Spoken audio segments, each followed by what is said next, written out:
ትምህርት ቤቱ ተማሪዎች ተምረው የሚወጡበት አገልግሎት የሚፈጸምበት ታላቅ ትምህርት ቤት ነው። አሁንም ቢሆን በትምህርት ገበታ ላይ ያላችሁ ልጆቻችን ወደፊትም ለመማር በእውነት ትምህርቱ ለመከታተል በውስጥም በውጭም ሁናችሁ ተመዝግባችሁ ፈተናውንም አልፋችሁ ትምህርቱ ለመማር የምትጠባበቁ ልጆቻችን መልካም ነው።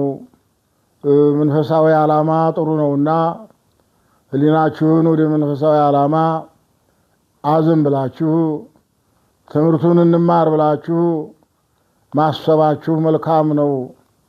ኮሌጁም እንግዲህ የሚያስተምሩ መምህራንን አዘጋጅቶ እናንተንም ለማገልገል ወይም ለማስተማር እናንተም አውቃችሁ ቤተክርስቲያናችሁን እንድትደግፉ ሃይማኖታችሁን ጠብቃችሁ እንድታስጠብቁ ከመናፍቃን እንድትከላከሉ ነው። ለሌላ አይደለም። መማር ለማወቅ ነው። ማወቅም ደግሞ ዕውቀትን ላላወቀው ለሰፊው ሕዝብ ለማካፈል ነው። ስለዚህ ነው ሊቁ እስመ ብዛት ጠበብት መድኃኒተ ዓለም ውእቱ የመምህራን ብዛት ለዓለም መድኃኒት ነው ብሎ የተናገረው። መድኃኒት አለማወቅ አንድ በሽታ ነው። ማወቅ ደግሞ ሁሉን መማርና ሁሉን መከተል ሃይማኖትን አውቆ ለማሳወቅ ህሊናን አዘጋጅቶ መገኘት ይህ ሃይማኖተኛም ያሰኛል። የሃይማኖትም ውጤት ነው።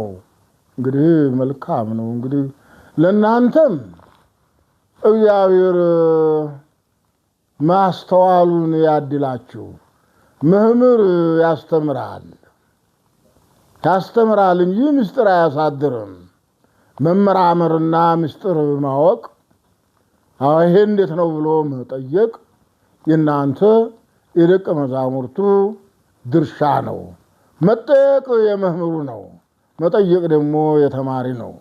አባቶቻችን ሐዋርያትም ፈክር ለነ ይሉት ነበር አምላካችንን። ይሄ ምንድነው? ተርጉመህ አስረዳን እያሉ በትምህርቱ ገበታ ላይ ጥያቄያቸውን ለአምላካቸው ያቀርቡ ነበር።